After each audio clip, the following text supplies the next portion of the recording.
to answer is Fisher with the horns, but they actually explain why he has the horns. So yeah, and I liked it. I like the art in it anyway. Yeah, it's a hell of a relaunch. Yeah. All right. We were supposed to do the audio video check, but we just ended up like talking and stuff in the that was green a good room. audio. So that was a fine. good audio video check. Yeah. Okay, everyone can see and hear us. This is Wednesday Night Live. It's hard to get the pun going just by saying it, but it's KNIGHT because we're here talking about Moon Knight, which debuted on Disney Plus earlier today, and we are going to talk about who are we? We are Earth's mightiest critics, at least some of them. Some of us are scattered to the four winds, but we've got a hell of an assembly tonight. We've got myself. I'm Ian Simmons of Kicking the Seat. We have Mark, the movie man. Sorry, the Moon Man tonight. Project. Just keep your pants on, please. Well, it was either that or the Moony Man, and I was like, no, that goes another direction. Call me the Fist of Khonshu because I'm gonna beat the shit out of you for that one. Wow. The Fist of Khonshu sounds like something you have to pay extra in certain parts of the city, but anyhow, we'll get to that later. Of the spoiler room, that's Mark. Yes, you. Will of the Gift Shop, yes. Will Johnson, also of the Cinephile Hissy Fit podcast. Thank you for hanging out. And we have Annie Banks of Chuckload of Comics, Movie Web, and too many other things to mention. The future is so bright. I'm surprised you're not wearing shades right now. Thank you. But do you even get that reference? That was like 20 years old you know before what? you were born. I know I called myself old before we went live, but I will also retract that statement in a heartbeat. Well, okay. Ironically, that song was performed by Timbuk 3, which is kind of a play on Egyptian I don't know, lore. Is that the right word? History? Yes. So we're going to talk about geography. Possibly. Yeah. Yes. Timbuktu, and history. Yeah. And history. Yeah. Lore, not so much. I screwed that one up. All right. So Moon Knight. Sajiwa is here in the comments, just racking up the feedback already. Before we even got on, he was posting stuff. So we will read through all of this. But first, I think we should just kind of talk about Moon Knight. What is our collective experience with this Marvel Comics character? Are we excited that he has a show? Do we care that he has a show? What do we think of the show? Now, Disney sent out screeners in advance, an unprecedented number of screeners to critics in advance. The first 4 episodes, episode 4 wasn't even finished. Now, I did not watch any of them. I started to watch the first episode, but then I realized, you know what? I don't really want to watch my watermark splashed across the middle of the screen. So I just waited till this morning and watched it, episode 1 like everybody else. So first of all, did anybody here watch those first 4? I did. I watched all 4 of them, yes. All right. Does it get better? Because honestly, after watching that pilot, I was like, I don't know if we're going to do this series. Wait. Wow. Wait. Man. I'm jumping in with my thoughts already, but I will say that it does, but it gets better within the last 20 minutes of the 4th episode. I'm serious. So we'll be back in 3 weeks, everybody. I am like, so look, I at one point in my life and another, I thought I was going to be an Egyptologist. Is that an actual name of a job? Yeah. It's actually really fascinating. It's like kind of what Stephen Grant does in the gift shop. Except not retail. But like I had a neighbor behind me who she and I were convinced that we were going to become Egyptologists through our entire childhood. It was really fun because we got to look into this stuff. And I was really excited to see that reflected through this very complex and very self-conflicted series. We very don't get into the complexities and the intricacies of the series until the very tail end of the fourth episode. And I was right there with Ian. I was just like, look, I really do like Oscar Isaac. I really liked his performance in this. He hooked me on it. I think if it was not for his performance, that I would have gone, okay, and then just abandoned it and watched the last episode maybe to see what was going to happen next, because it's not enough. I have been a Moon fan since the series was announced, and that's kind of how I figured out who this was. And I read some of the comics, and it was just really fascinating. And that has been abandoned completely for the sake of Marvel keeping themselves in their comfort zone. Everything that they have issued about the series being mature and graphic and violent and this and that, it's false advertising, 110%, truly. And Yeah, it's I was just gonna say, like, I watched it this morning before I went to work, and they had a clip that they were showing, like, on a lot of the trailers and stuff of like whatever. Let's just call him Moon Knight because he's got so many different personalities, and it's showing him just like savagely beating some dude in a bathroom. And I remember being like, "Oh yeah, this is gonna be harder." And then when you do kind of find out, and I'm gonna be negative. This is probably the only negative thing I'll say because I actually love the first episode. Loving a Marvel thing? Shut up. So wow. Color me surprised. No, I will. I'll get my negatives out of the way first. Once I saw that he was just beating down essentially another space dog, I was like, oh, like I was kind of hoping. I mean, not like crave violence or anything, but I was. No, I'm just saying. I just call them they're all space dogs. Okay. I'm kind of going the Falcon soldiers. It's either the wizards or the robots or aliens or wizards. No, but just another kind of CGI creature. I was a little disappointed. I actually they kind of let me down on the false advertising there. I was expecting him to be beating up thugs in an alleyway or something with abandon. And that was kind of one of my issues. And then the other thing was just, and I won't go too far into it, but I think that, at this point, if you're going to spend, $180 million on these shows, because they're spending movie budgets across 6 episodes, like, let's work out some of the CGI. Because I thought that the chase scene was like, I mean, stuff looked better decades ago than that did. That just looked really bad. But those are my only criticisms of it. But I just wanted to tie in. Yes, I agree that I was expecting. I do like the spooky kind of horror vibe of it. I thought there was some nice chilling imagery, which I think is what the advertising was promoting. But in terms of like the actual brutality or darkness in terms of like showing violence and stuff, yeah, that was definitely a cheap sell there. They did not sell that correctly. Well, unless they're saving it for episodes 5 and 6. I don't know. Why do that though? Yeah, I don't know. Like, what is the point of issuing? I think it's really cool that they brought in like all these people to oversee the production, and the mental health specialist and the Egyptologist and the coordinators, like the set coordinators and all that. That's all fine and good, and I commend them for it. Like, that's great that they're doing that. It's really cool to see them step up. But like Will said, we have this movie-sized budget. Allocate your funds towards something that we want to see. There's going to be issues with the series neglecting to mention Mark's Jewish heritage. That's a problem. They said they're going to do it later. Why not do it now? You have to depict Egypt in the right way. You have to do all these. You have to be very careful about how you depict DID. You have to do all these things. At the same time, don't sacrifice the sake of aesthetics for the sake of correctness, if that makes sense. Well, I mean, I guess, but I mean, I've read that there's a new Marvel comic series. Well, it's on issue like 10 or whatever it is now of Moon Knight. I've been reading it since last year. And I've got the compilation of issues 5 through 25 or something. It's the second epic collection of Moon Knight from 1980. Oh, cool. And I cannot find any references to Moon Knight's ethnicity. I don't know why the Jewish heritage thing is so important. Maybe it is in some storylines I haven't read, but I don't know.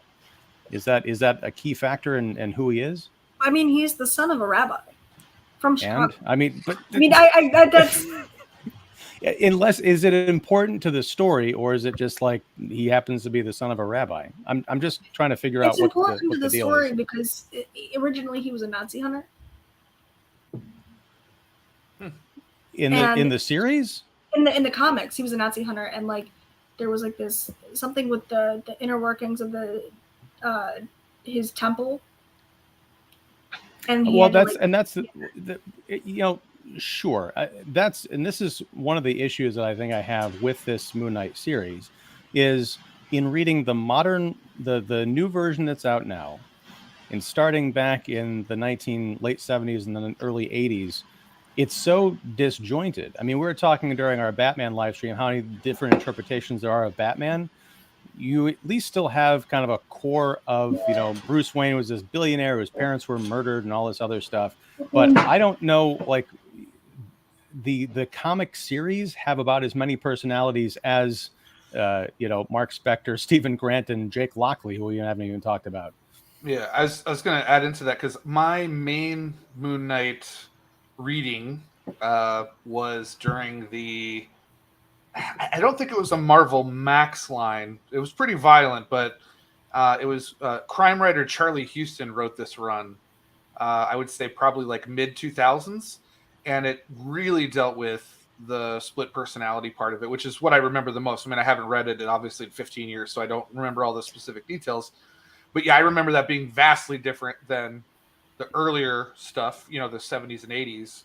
And then I haven't followed up since that series. But that series was it seems like they're drawing a lot from that run in terms of having the personalities that are literally speaking to him and stuff like that.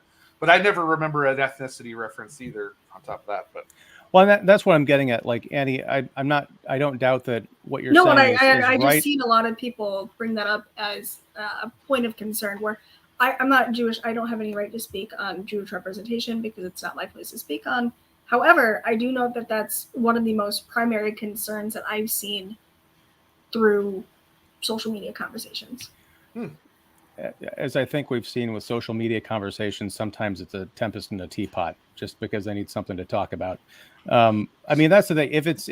If they were telling the Nazi hunter origin story, I could see that being, you know, a very key thing. But I mean, this guy he's like 40 years old running around in, you know, 2022. I don't think he's got, you know, he wasn't hunting Germans back in the in the 1960s. But that's the, you know, as far as this first episode, they really they showed Moon Knight in the last 10 seconds, maybe. And I was like, really, 45 minutes of his debut episode. And it's just Oscar Isaac running around hearing voices. My only fascination was, hey, it's a Inside Llewyn Davis reunion because they've got F. Murray Abraham. I want to pull over for a second and welcome David Fowley of Keeping It Real, who's joining us. He may be just like thumbs up, hand gestures, maybe some offensive gestures if I'm saying something that's out of line. You're going to be kind of like the silent spectator tonight. Is that right, David? Possibly, yeah.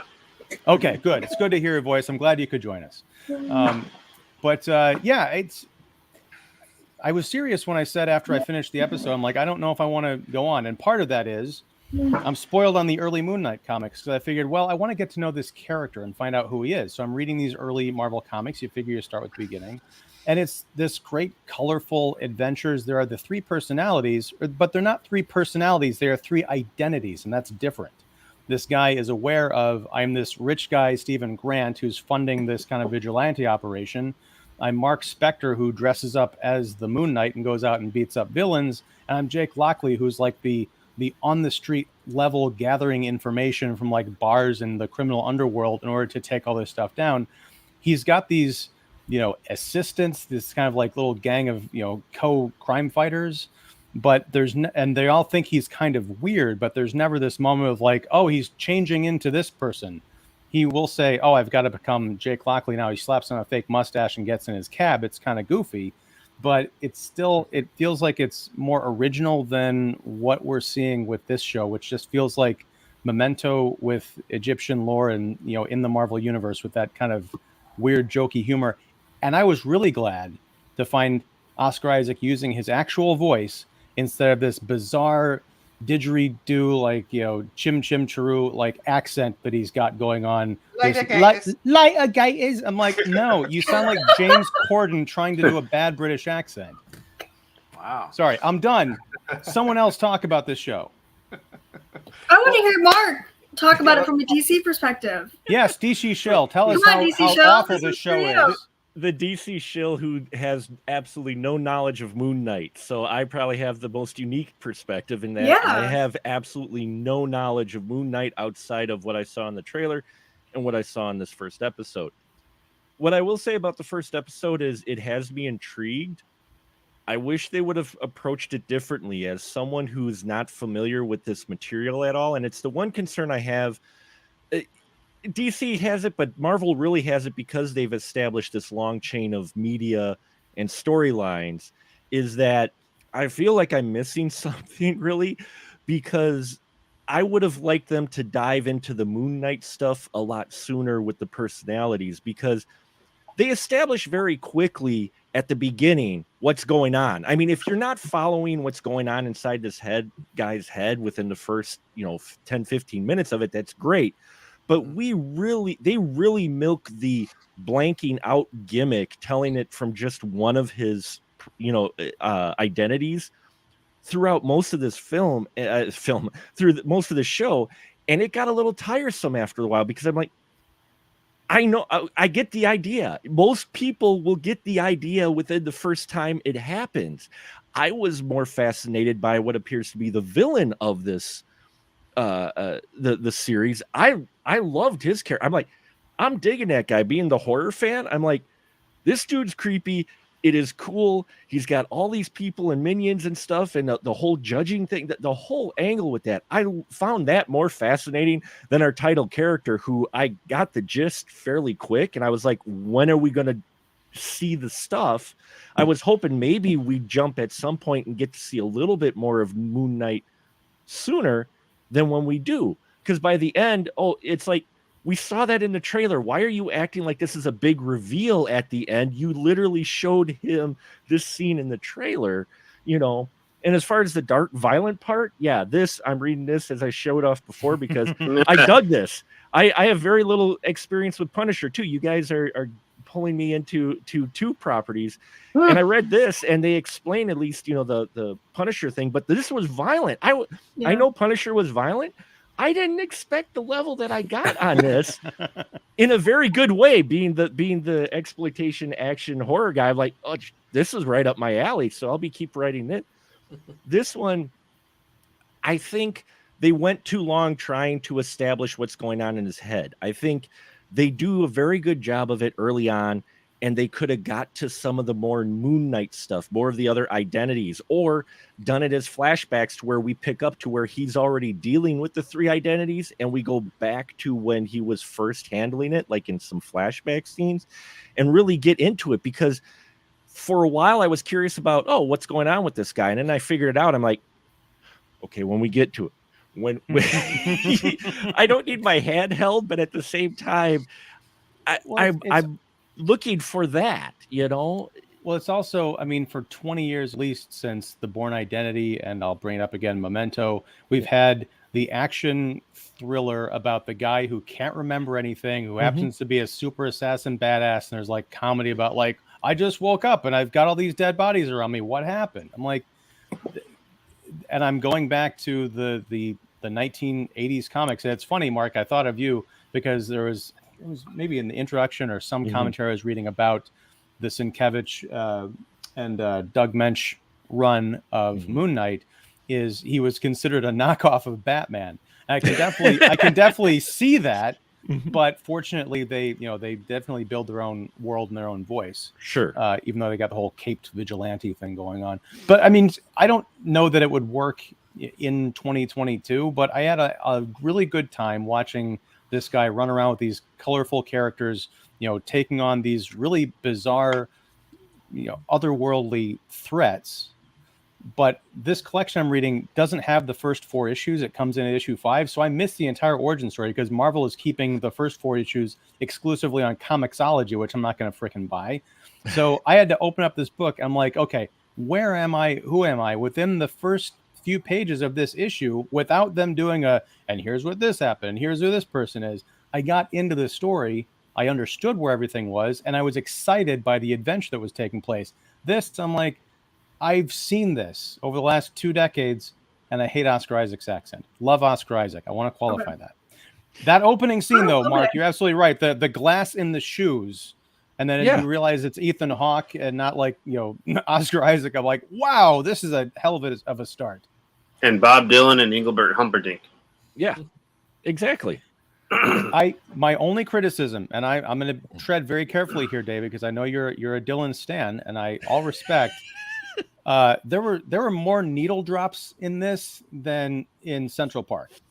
Jesus Christ. There were a lot of. I was like, what did Quentin Tarantino direct this episode? Because there were a lot his name out of your mouth. No, there were a lot of feet. If you remember, there was like 16 shots of feet. Hey, Will, how do you remember the specific number of shots with feet in them? Oh, because I love Oscar Isaac and Ethan Hawke's feet. Someone told on themselves. That's fine. Hey, Wait, did I ever tell you about the time I met Ethan Hawke when he was drunk? No. I think you mentioned it, but I don't know if you actually told the story. Tell us. Okay, so this was back in like 2018 when he released Blaze, the Blaze Foley biopic, which I loved. I thought it was an outstanding. Yeah, it was great. It was a great film, one of my favorites.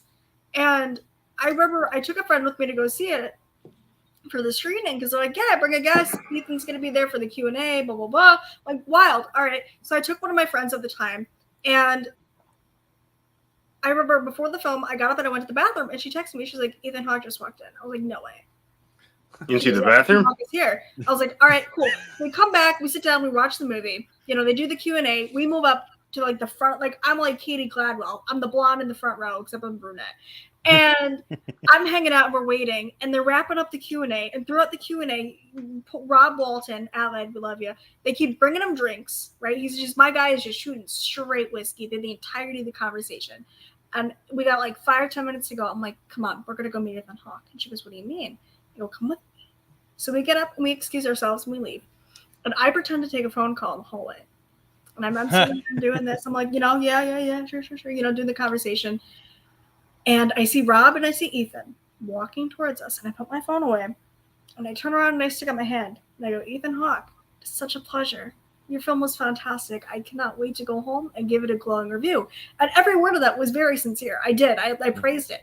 And, he takes me, gives me a really nice firm shake. And he goes, thanks. Me too. And then just keeps on going. So wait, did he go home and write a review? Now, I got to ask you, Annie, was that at the Showplace Icon? It was at the Showplace Icon. I was at that screening with Nick You Allen were? and Roger Ebert. Yes. And I wanted to meet Ethan Hawke too, but he disappeared down that hallway at the end of the Because he was Q&A. too busy talking to me. Thanks. No. Yeah, me too. But no, yeah, that was at the Showplace Icon. All right. Well, I'll continue the Ethan Hawke love a little bit. I met Ethan Hawke too. I was very lucky. It was actually right before COVID. I was in New York. I saw him in a Sam Shepard play on Broadway, and I went to the stage door, Johnny or whatever, to intercept them after. It sounds more creepier than I intended. I just did the same thing. Yeah, but no, and all I had was foot pics. But no, there's a scene in this movie in the show True West where he like destroys the set. And he literally takes everything in the set. And I felt bad for the set dressers because they all got to put it back the next day, And he destroys the set, and Paul Dano's in it, and he's sitting there like terrified. And I met him afterwards, and he was not drunk, and very nice. It was actually maybe it wasn't right before COVID, but it was. I remember I told him, I said he got robbed for not getting an Oscar nomination for First Reformed, and he was very nice. I'm like, no, I didn't. Whatever. But I always will remember that his hands around the knuckles and all over was bruised and bloody because he was literally like destroying the set. And I was just like, I'm not a huge method actor kind of guy, but he was really into the performance, and I do appreciate that. And I just remember, he's going home every night with these beaten up fists, and I thought, that's, he's pretty intense. So it wouldn't surprise me if, maybe he was really stepping on glass in those shoes. Because he's a very intense actor, obviously, as everybody knows. He's got a great intensity to him, but it seems like he takes that into his work as well. Because I'll never forget those hands just being completely battered and bloodied from destroying a set on Broadway. So, and those hands come into play in this episode because he plays the servant of Amit. Is that the name of the deity that he serves? And he's in this town. Do we know where this town is? That it's in Switzerland, I think. Switzerland. So Mark Spector wakes up during one of his episodes, and he's in this town and he's being kind of pursued, and then he blends in with these. Wait a second, hold on, I got to turn on our spoiler banner here. And Sujiwa, if you're still with us, I promise we will get to your graphic novel's worth of comments here. But he's in this town and everyone's kind of hypnotized. And Ethan Hawke takes this old man and kind of judges him. He puts this cool cane and he locks hands with a guy, drapes this cane in between this other dude's hands, and it rocks back and forth. And you see that Ethan Hawke has the scales of justice tattooed on his forearm, and they start swinging back and forth, and they land and they're kind of balanced. And he's like, you're you're judged well or something. Yeah. And then this old lady comes up and she's eager to be judged. And she's like, yeah, everything's great. And he judges her. And then the tattoo turns blood red. And he says, I'm sorry. She said, but I've lived a good life. And he's like, well, this might be for something you haven't done yet. And then just sucks the life out of her. And she's like this shriveled husk that they drag away.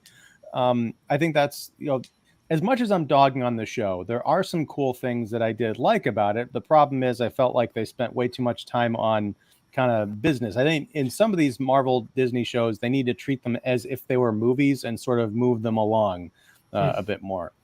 Well, especially when you're talking 6 episodes. I mean, that's what I'm saying is, from my perspective, like, we got within the first 15 minutes the whole blackout and personalities. Okay, let's get into it. We've only got 6 episodes, and I want to see how this is going to, dive into some mythology here, and we get very little morsels, if any.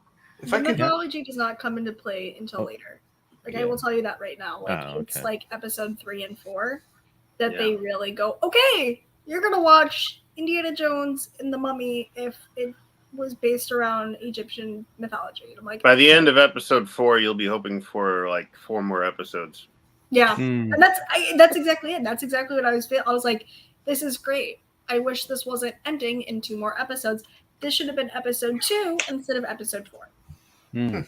Well, that gives me hope, because the thing is, I'm kind of like you, Annie. I'm a recent Moon Knight convert. And my disappointment with the show is I'm not seeing a whole lot of Moon Knight in it. I mean, literally from this first episode where he shows up in the last 10 seconds, but just like the whole tone of it. And maybe it's because what we were discussing earlier, the comic series themselves each seem to have their own unique voice without a whole lot of connective thematic tissue in between. So I'll just have to get over that, I guess, or hope that I find something in these later episodes. But David, as much as you can, because I know you're... what did you think overall of Moon Knight? And what's your history with the character? Oh, okay. I'd give this a solid B. It's cool to see Oscar Isaac as an actor kind of have to go to different characters. That's always interesting for an actor to see. It's cool to see the first episode have an interesting balance of protagonist and antagonist. We're not waiting until like the end to see the antagonist or something, or he's not like in the shadows. There's a lot in the shadows in this episode, but it's cool to see Ethan Hawke right away. And sure, the main character isn't there until the end, okay, but it does set up a lot of interesting like mysteries, like, why is he tied to the bed, why is he tying himself to the bed, why is he taping the door? I get it, but for people who aren't like, say, well immersed in who haven't seen a lot of these kinds of movies or stories, then I think that this will be very intriguing. And it's also cool to see that this Disney Plus series is showing us a character that we've never seen in the movies before, unlike any other Disney Plus series. So it's kind of untraveled ground. And I did see all 4 episodes, and I was kind of, left really baffled as to why they only did 6. But we'll see. If I could comment on that real quick, the reveal of the character, like one thing that I've always loved about the MCU version of Marvel, because the like kind of early Marvel films have this problem. I think a lot of DC films have this problem. A lot of superhero films in general have this problem. The MCU's kind of avoided it. Is what I've always liked about it. The reason why I grasp onto it so much is because I do think it's character first, iconography second. So I didn't mind Moon Knight not showing up for the last 5 seconds because I was invested in the characters. Like to me, it's always been about even if you go to Iron Man's ubiquitous now, but he was also not a hugely known character when his movie came out. Like to me, it's more about Tony Stark than Iron Man. It's more about Steve Rogers than Captain America. It's more about T'Challa than Black Panther. Like I think Marvel does a really good job of letting you know who's who. Now this one has a very disorienting kind of plot structure, which I like in terms of the character, because you're not sure who's in control and what's going on, and how does he live his life, and how does he miss 2 days and not miss work and get fired or whatever. It's just kind of a interesting, some weird stuff going on. But I was just enjoying finding out about the man less so than the actual superhero, if that makes sense. And I think that's actually very consistent with MCU lore, and that's why it didn't bother me. That's interesting that you say that, because I was really skeptical about how they were going to go about dividing the series between personalities, personas, identities, whatever you want to label them as. And I actually end up liking the dynamic between Stephen Grant and Mark Spector a lot more than I wanted to see Moon Knight himself. Yeah, it's disappointing that he's not in his own show. However, I think that having these personalities and different variations of these guys to attach to and to really learn more about is a fascinating character study. I know that Marvel has tried to do character studies before, instead of just doing these full out 3-hour action films. Yeah. Crossover. I like that very narrow way of doing it. However, I don't know if this slow burn is what people want. Well, here's the thing, Will, to get back to your point, and I think this kind of gets to also encompasses what Annie just said in terms of what people want. Moon Knight, I don't think Marvel is just going to dip into their bag of properties and pull out a random character if they didn't think there was some kind of a fan base out there, people who made the character popular originally. Now, the risk in doing that, when you've got a character who's over 40 years old and has a bunch of different iterations, is which iteration do you go with?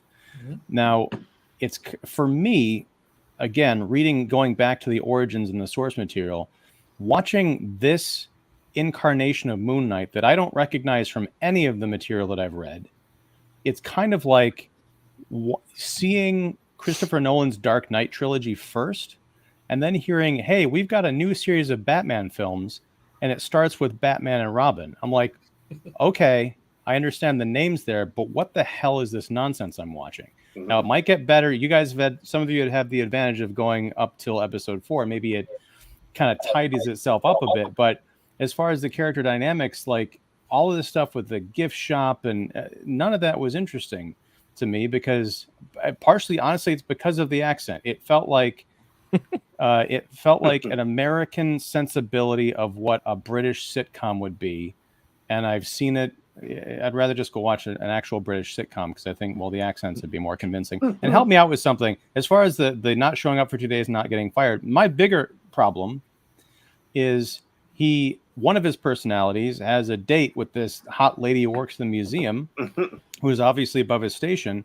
He wakes up from blanking out and he's like, oh, wait, I've got my date. And he goes to the restaurant and he's sitting there by himself. Good.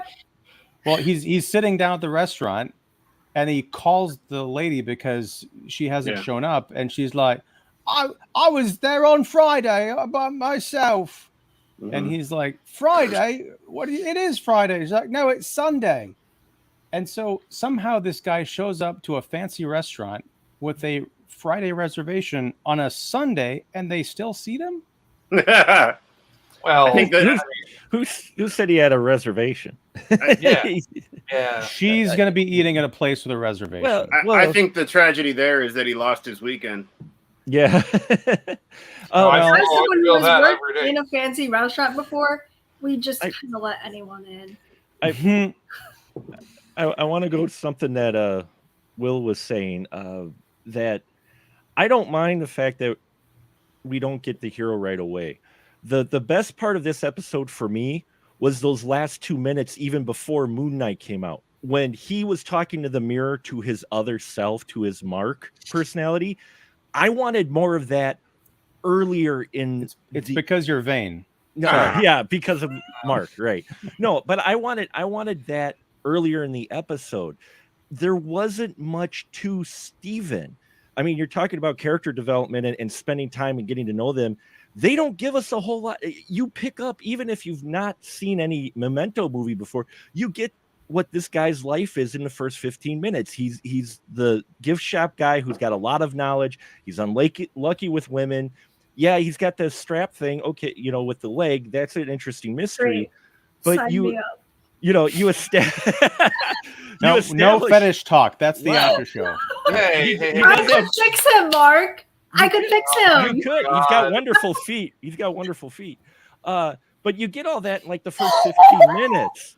I would have liked to see exploration then of his other personalities, at least introduced a little bit, than sticking with Stevie for so long, because Steven, you get him really quick who he is, and they don't really go into much more depth with him for most of the episode. You just see the exact same thing. He's talking to his mom. Again, he's a loser with ladies. Again, and so there's not a whole lot with his character that they explore, but we spend a lot of time with him, and it's like, you get the gist of Steven. I want to know more about Mark in that. Now, maybe they develop it, and no spoilers, I know you guys have seen the rest of the episodes. Maybe they spend each episode sticking with one of the personalities, and then you get to 4 to where you deal with all 4. Maybe that would be interesting, because I don't know what's coming ahead. But as far as this episode, that 3 minutes, like where he's interacting with his other personality and the Moon Knight, I wanted more of that.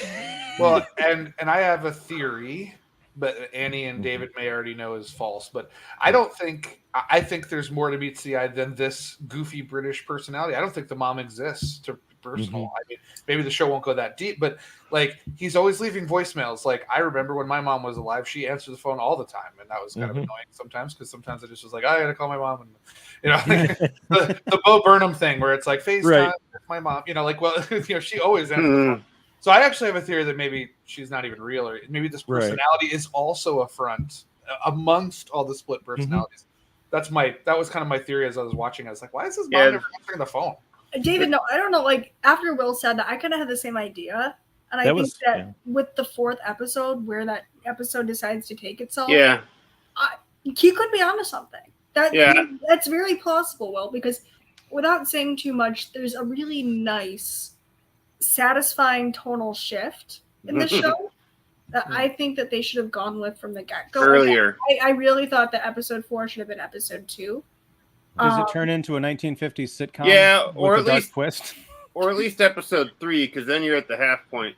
Yeah, but knowing what happens with that, it's what I expected personally this series to be like, for the most part, and kind of deals, without saying too much, it deals a lot more with the mental health aspect of this, which is really, really unique to see. We don't really see that a lot in the superhero genre. We kind of saw that with Joker, where they tried to unpack the mental health element of that, and it's nice to see that. Again, this could be a totally delusional person. They could not exist. Does the woman in the gift shop even exist? Right. You know what I mean? Like, we might think so, because we might be looking at this through his eyes. Or the entire thing, him being chained to the bed, we're going to find out that the entire gift shop and all that was a fantasy. He's just inside a padded cell with his leg chained to the bed. David, what collection did you hold up? What was that? Which run was that, I guess? This is a Jeff Lemire and Greg Smallwood. You're going to see a lot of resemblances to what's happening here. Can't go into all the resemblances because It's in episodes 2 through 4. But yeah, it's really interesting. All right, I want to pull over for a few minutes, maybe a couple hours, because as I mentioned, Sujiwa had pre-populated the chat before he got on. So we're just going to go through some of these and see what we have to say. Oh boy! As a follower of the Egyptian moon god religion, I have some issues with this show. I bet. Working on Slow Romance 2 script, but will join you for a bit. Yes, he is. Hard at work on that. Moon Knight show has a local actor, Ethan Hawke, in it. Okay, so Florence Pugh is a regular actor, and now Ethan Hawke is a local. Oh, just because he lives in Brooklyn. Okay. Ethan Hawke is from Brooklyn? Well, he lives there. Yeah. He lives there. Okay. Aaron Benson is one of my Twitter friends, one of the directors of, I think, 2 episodes of the show, Connections. Yeah, there you go. Very cool. Ethan Hawke character, what happened to Jesse from Before Sunrise series. Joins a cult. When you're single long enough. Before Moonrise. There you go. Before Moonrise. Have not seen the app yet, but this show looks interesting. I like the connection to ancient mythology and religion. Okay, so hopefully you tuned out because we've just been talking about everything's been going on in this show. Justin Benson, not Aaron Benson. All is forgiven. Egypt has a great ancient civilization, over 5,000 years, maybe more, well documented. It's amazing. And then, wait a second, David Fowley. This shows how long we've been sitting on these chats. Any show that opens with Bob Dylan's "Every Grain of Sand" has my attention. Yes. Wait. If David commented, but David's here, which David is real? Oh no! He's your alter ego. Mm-hmm. That's why he seemed to black out right when he joined. No, okay. Speaking of blacking out, Annie, when you met Ethan Hawke and he was drunk, I mean, would that count as moonshine night? No. All right, no more puns. I'm sorry. Yeah, right. He was very happy to be there. I don't know if it was him or the whiskey, but probably a little of both. Little the whiskey. Yeah. That sounds like that could be a T-shirt. I don't know if it was him or the whiskey. Yeah. All right. That's gonna be my band name. What's that? That's gonna be my band name. Him or the whiskey. Do it. Hope no slapping at this entertainment event. Keep an eye on Annie, the Will Keep Smith your of this wife's name out your mouth. I will try. Will. Free ethnicity in TV shows, various character threads are left out for the sake of simplicity, but maybe it will show up later in the show or not.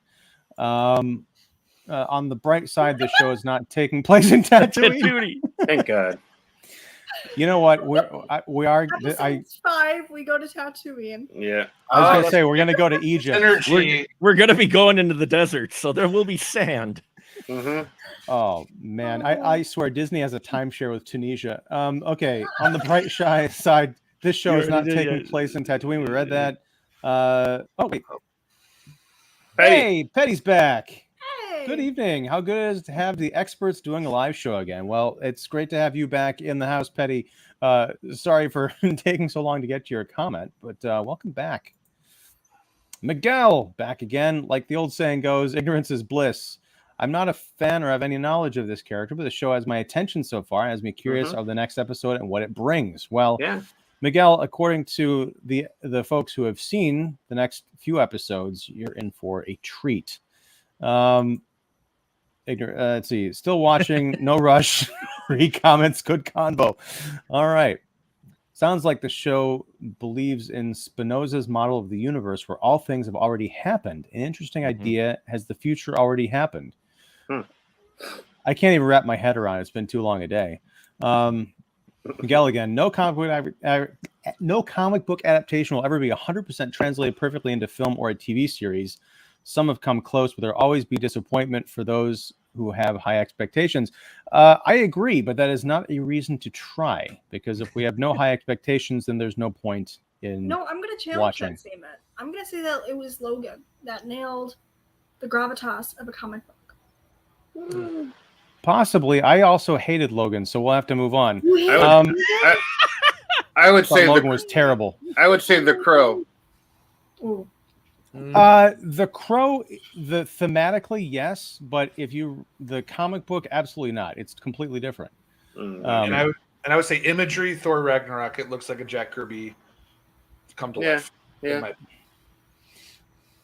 Damn it! Now we could just sit. We're gonna do an entire spin-off tonight. We're just gonna pull over and do a sidebar for 3 hours of comic book to movie adaptations. No, Moonlight. I keep saying Moonlight. It must be the Oscars. Moon Knight looks like a snow owl. All right. There is no try, only do. Exactly. So, yeah, keep those expectations up, Miguel. There was 300. Speaking of birds, how do we like Khonshu? Did we see all of Khonshu in this episode? Who? No. What do we think of Khonshu? Well, wait, the character wait, in the show? Because to David's point, I don't think we've seen Khonshu. We've heard him. I think Annie and I have seen more of him. Okay. Yeah. Then I'll stop there. There was nothing in. There was just a voice, which you saw him at the end in the elevator aisle in the apartment. Oh, okay, aisle. Okay, that guy. That's who he is. Because I had no clue who. There's a scene in the bus where he sees him outside the bus. Yeah. Okay. I didn't know who that was because they don't. There's no name or whatsoever, and it doesn't even sound like the voice is coming from that guy. So I have no idea who that guy. Okay, so that's who the with the bone face. Okay, that's who that is. Okay, like I said, it wasn't really established who it was, so I just was like, "Oh, that guy's cool. Oh, he's gone already." And then he came back like, "Oh, that guy's cool. He's gone already." God. Another thing I just wanted to get on my MCU soapbox about is I always kind of have this, there's always this thing that, Marvel's this factory and they just pump out things and there's no distinctive look or feel or anything. And I've never subscribed to that. I do think there is a Marvel style, just like the comics had in a certain era, the Marvel method. But I really liked a lot of the cinematography in this. I thought a lot of the use of mirrors and reflections, and surfaces was really cool. I really thought that was a really neat technique to add to the storytelling. I think that's kind of the stuff that'll always. I think there's a lot of elitists out there that are just like, it's just assembly line filmmaking. But I think a lot of thought goes into these shows. I mean, there's a lot of unique stuff going on, and I think this is one of the stronger ones of the Disney Plus of the 5 live action shows. This one's got some pretty trippy,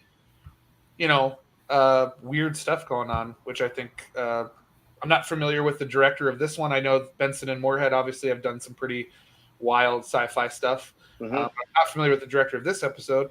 But I thought it was, part of the storytelling and the disorientation was through how they filmed it. I thought it was pretty cool. Yeah. And, I'm glad you enjoyed it. I just kept having flashbacks to that awful Kiefer Sutherland horror movie Mirrors.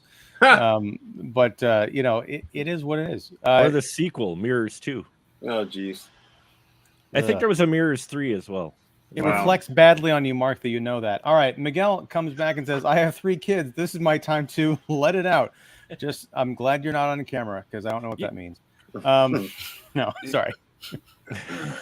No, the cinematography with it, you're right, Will. I enjoyed it as well. I did make a note of that I thought it was really shot well with I wanted more of that reflection stuff, especially like where the creature was chasing him. I almost would have liked to just not see it, like have him run, because we saw glimpses of it in the reflection, and then save on some CGI and just have him running and you hear things crashing behind him. You never exactly see the things until the very end where he starts beating, where it shows up in the doorway. Then you see the full thing. They could have saved on some CGI maybe, but no, I like the cinematography and all the reflection stuff and the flashing of the light. How the big bone guy who's at Honcho or whatever his name is, how he was there and then not right away. They do a lot of really cool creative stuff. It's just story wise. Even if you're not too familiar, like I said before, with something similar to this, we got the idea with Steven pretty quick. So I wanted to kind of move past that a little bit quicker than what we did. But interesting. Yeah. Wrong, but interesting. Oh, nice. Okay, so DN, the David Fally superfan, says not only is Disney trying to brainwash kids now, they have already done so with these adults. Now, all right, let me just ask. We're gonna leave the politics behind, but are you talking about the adults in this show or the adults in this panel? Because either way, I don't know. All right, consider me brainwashed. There you go. I have been brainwashed for decades now. Yeah. What brand though? Is that Dial or is that like Suave? What do you use? Irish brainwash. Irish Spring. There Since the wonderful world of Disney, I've been brainwashed. Oh, wait. Actually, here's a good question. How strong is Moon Knight supposed to be compared to other Marvel characters? Well, he's got godlike abilities. We're supposed to have godlike abilities. Like a part of Khonshu is transferred into Mark. So he is like, and it all depends on the phases of the moon.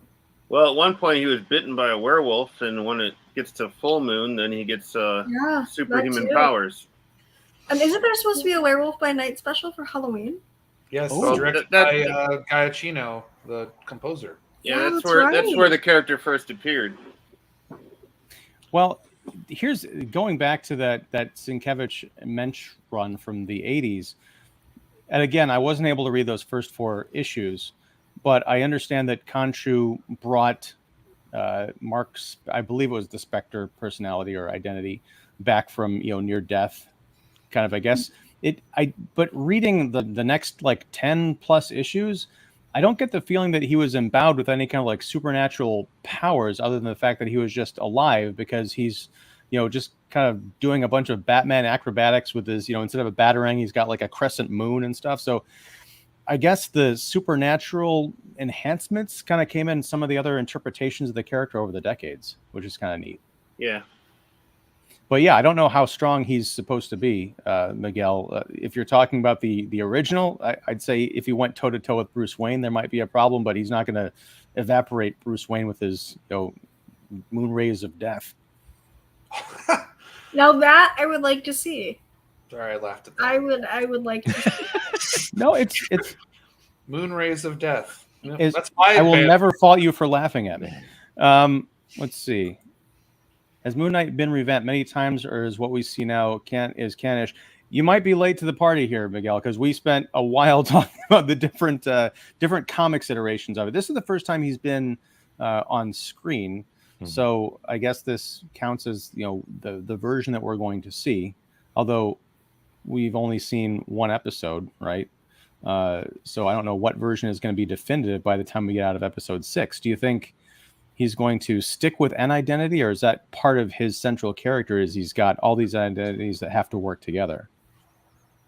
Well, this is a limited series, right? So you would think, right? But I mean, it's one conclusive point of view, unless they do decide to extend it later, where they kind of set him up for some sort of spin-off. I'm not sure. Has anyone? It's my weird comp. I always do this on Cinephiles Fit. I always have weird comparisons to things, and I know Mark has had to have seen this, but does anyone else watch Farscape? Anyone watch Farscape? The show? Never watched Farscape. Okay. There was at one point our hero, John Crichton, in that story, he has a piece of like the villain of the show, Scorpius, as like part of his personality. And it was kind of cool because, yeah, you're still getting the perspective of John Crichton, but he always kind of had this Scorpius talking to him, almost like a Jiminy Cricket, but like only he can see him. And it's not like a brilliant original concept or anything, but like I can see that kind of happening, because I've read some comic book lines of Moon Knight where that literally does happen. He literally has this specter, no pun intended, following him around. So yeah, it could be one point of view, but I think that like we're always going to have something literally around him that maybe only he can see, and kind of like Venom, really. I think they'll play it kind of like the Venom stuff where he's got that voice talking to him and he's responding to it, and people are probably like, "You're weird," and you know what I mean? Like I think that's more how they're going to play it, in my opinion. I'm glad you brought up the V word, because I was getting some serious Venom vibes from this show, and not in a good way. But that also goes back to, the approach, because they could have gone in any direction that they wanted to. They could have, and again, maybe the multiple personality situation has been in the popular imagination of the comics readers for so long that they kind of had to go with it. But in the original, iteration of this character, it was a guy who had separate identities, but he wasn't going around talking to himself and have voices popping in and out of his head. I just feel like it's too close to Venom. So maybe they painted themselves into a corner. One question I had is like, why is he surprised by the presence of Mark Spector now, like at this time? You know what I mean?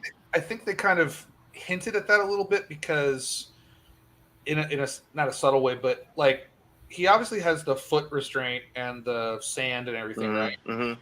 But obviously his alter ego or even himself or whatever is smart enough to like be like, oh, you were just sleeping. I'll put the restraint back on and I'll put the tape back on the door. And, I think they kind of hinted the fact that like he's having so many of these delusions and he keeps waking up in a situation where everything is normal, as he put it before, that he really does think it's just these extreme dreams, perhaps. Mm-hmm. That's kind of what I read from it, because he does wake up from the Swiss Alp adventure and he's like, oh, my foot restraint is on and my door wasn't touched. So everything's fine. It was just a crazy dream. And then he goes and doesn't realize he lost 2 days.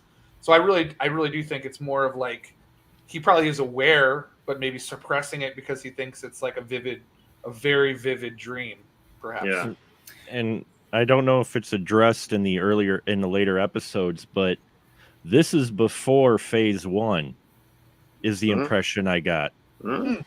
Interesting. Because how so? Expand on that.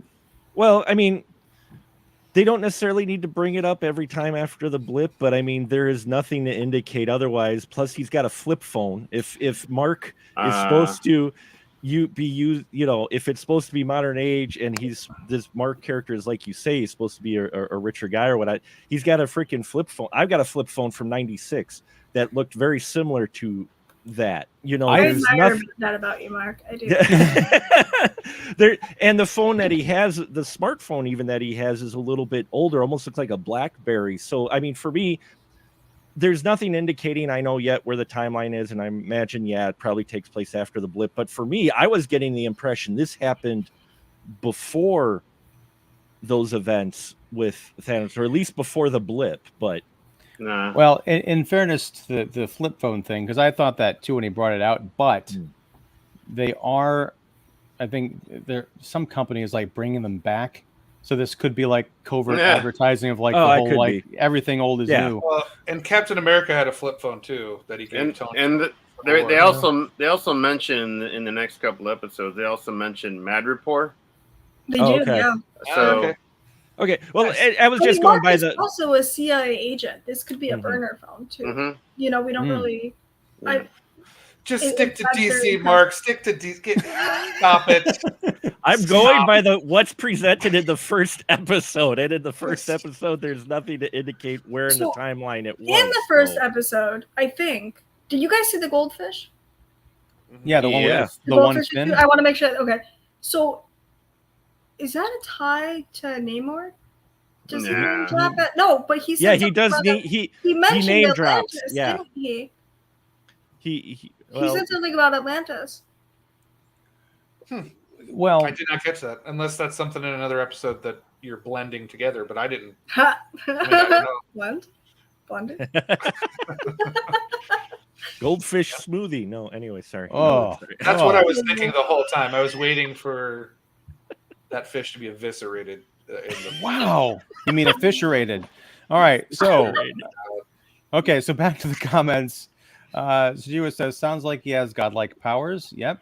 Or god-like powers, as in liking things, like liking this live stream. If you do, give it a thumbs up. That was terribly unsmooth. Yeah. That was. They can't all be winners. Congratulations on taking the bar a level lower. Wow, I didn't think that was possible. You gotta start digging into the dirt. All right. Yep. That's next week. We'll visit that next week. Wait, does the bar get lower next week? Okay. Mega loves Farscape. All right. Moon Knight needs to get more sleep. I think good for multiple personalities. I can attest to that. Yep. Yes. David, do you have the leg restraints? Do you need to come check on you? Yeah. Velcro. Oh no. Like the devil angel on his shoulder. Okay. Yeah. Sorry, what you were going to say? No, I was just going to say I used to have a straitjacket, so. Wait.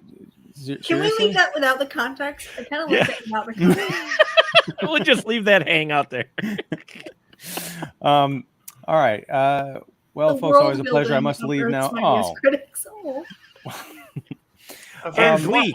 No, anyway, sorry. Mark, can you show up with the straitjacket on next week? I don't have it anymore. Can you like Martin Riggs it, where you like separate your shoulder, get out of it like in 45 seconds, or do that, and we will get at least 10 viewers on the show. If I pop the shoulder out now, there's no guarantee it's going back anymore. At my age, it'll just be there.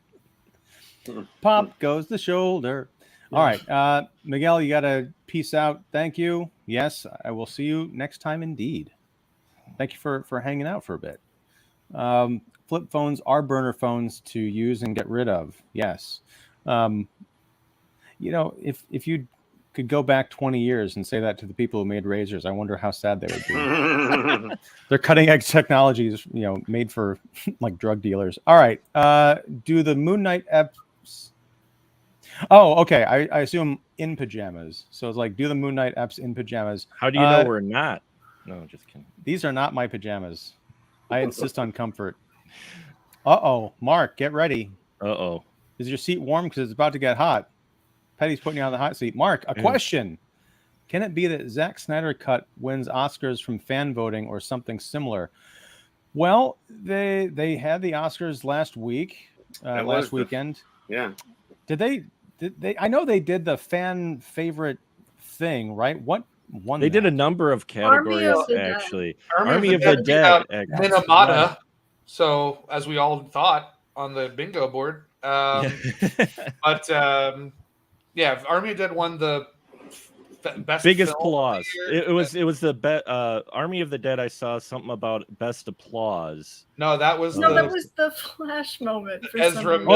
I'm sorry. Yeah, that's right. Everyone remembers the Flash. I had remembered nothing about. Flash entering the speed zone. Kind of blacked out. Like I had a Mark Spector moment where I blacked out for the entirety of Justice. And you woke up with a gun against your head, like I'm watching the Snyder Cut for the first time.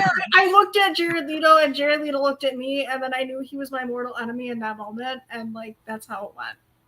As a Romanian person, I do not claim him. So are you going to join us then? Oh my gosh, Mark noped out. Mark, I'm sorry. We didn't mean to make fun of Ezra Miller. No, I wouldn't make fun of him either. Threaten you too.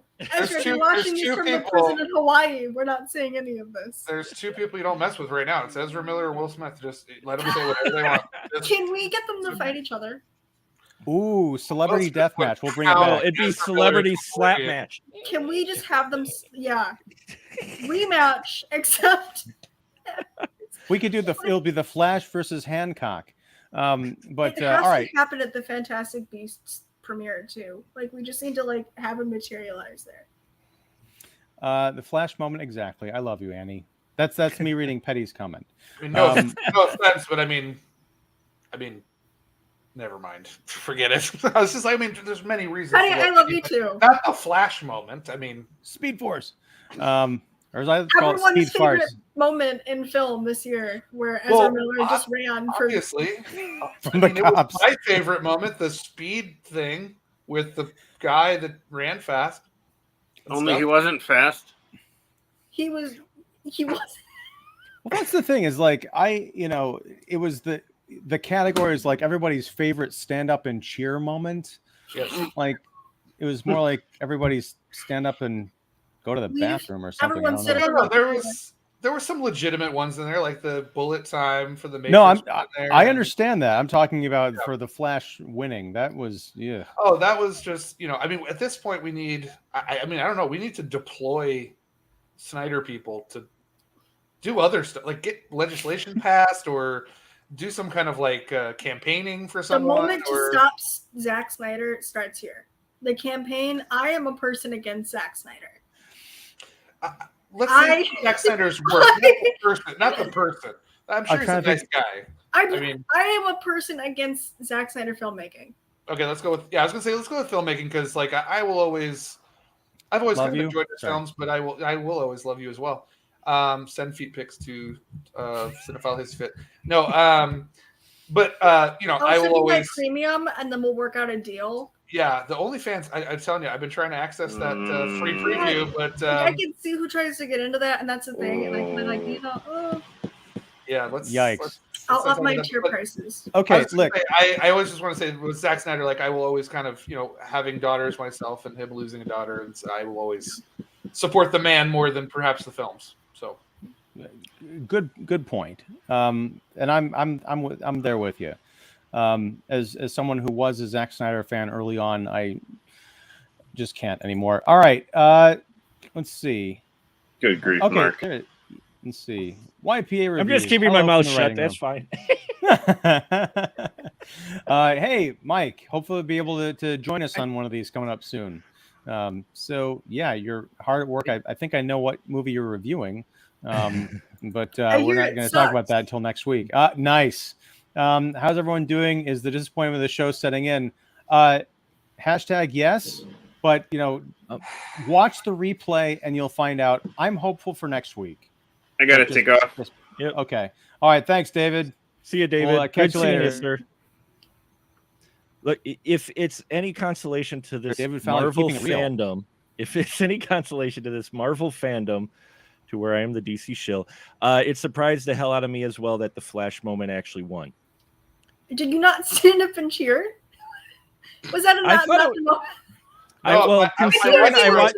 here's the thing. I watched the 4 hour and I really enjoyed the Snyder Cut Justice League. Okay, I enjoyed it a lot more than the Justice League. Okay, I really did, because you could see elements. That part didn't make me cheer. There were other parts that I enjoyed more than that one. That one was cool, but I was like, okay, you know, for me, and this is going to surprise Will, who I know thinks that I am full of shit about everything because I don't enjoy Marvel films as much as he does. I know that. I actually will say the moment that I liked the way it was directed the most was when Cap grabbed the hammer. In all honesty, I think that should have been more of the stand up and cheer winner than anything, even though that's many years ago. I know they were going by more recent, but because every showing that I saw with that, the entire audience cheered every time that happened. Yep. Even those who had already seen it, and they still do. And the way it's directed and the way they set up for his character in general was very well done. So when that happened, it was an epic moment and deserved stand up and cheer. The moment where they're talking about with the Flash was a stand up and cheer. That was exciting.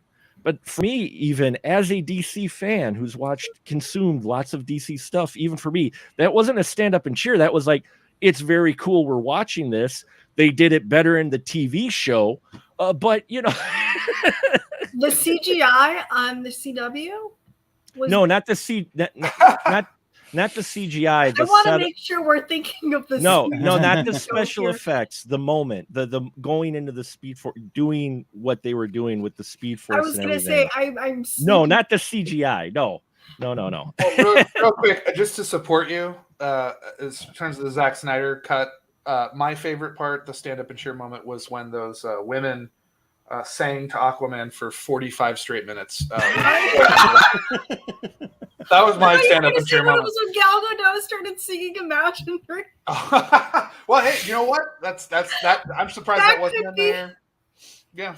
Well, all right. The next week, I had a friend of mine every day send me the audio clip of the women singing over. Are you still friends? I would get the same audio clip every day, and it would be the same harmonization, like no mercy. He's one of my best friends, so I would save it and I'd send it back to him. So for like a week straight, no other conversations, no other communication, just the same audio file, like 30 times. Sounds like purgatory to me. I will suffer for the rest of eternity. That will be one of my penalties in purgatory. Wow. All right, so he's not, because you tried to get him canceled a few minutes ago with your campaign, and the organization you're forming just needs a snappy name and an acronym. What's that? He needs to prepare for the campaign. I'm starting GoFundMe right now. That's what you're doing at this exact moment. All right, so this exact moment, I am going to single-handedly take down Zack Snyder. Oh my God. This exact moment. All right, so we're gonna go through the comments. We're gonna catch up here. All right, so Slow Romance 2 has an actor from Army of the Dead. That is true. That's very exciting. Dave Bautista? No. Dave Bautista's in it? No. I can't wait for that actor to go from the Zack Snyder film to a slow cinema comedy. That's gonna be amazing. Elliot joining us also from Earth's Mightiest Critics. Long time no see. Glad you're hanging out. Disappointed with the show, man. This is a tough crowd.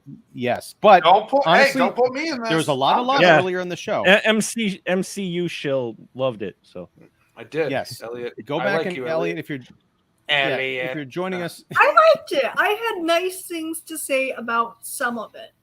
Right, and that's what I'm saying. Like, as did Elliot, I. Go back and watch the earlier part of the show. Catch on the replay.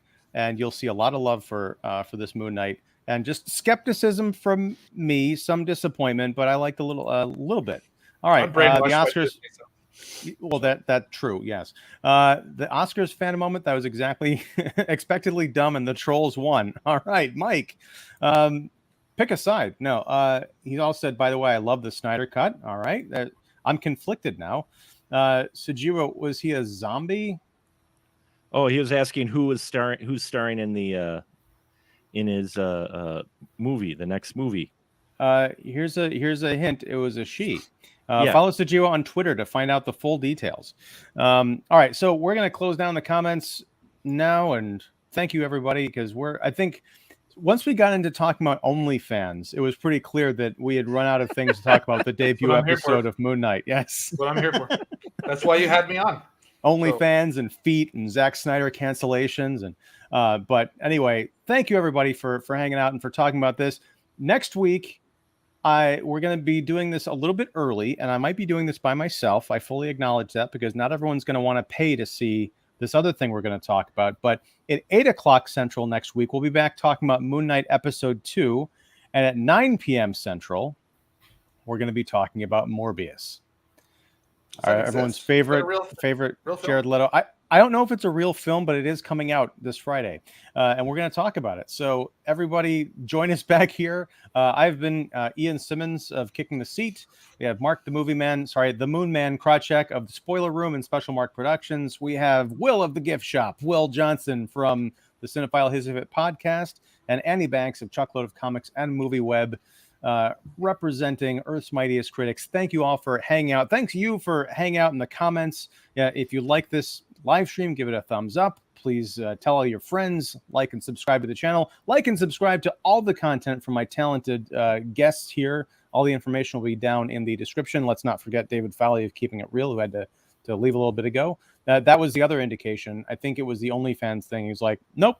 And I totally respect that. But anyhow, thanks everybody. Good night, and thanks everyone, and good night. This has been Wednesday Night Live. Yes. I'm never gonna get my outros right. This sucks.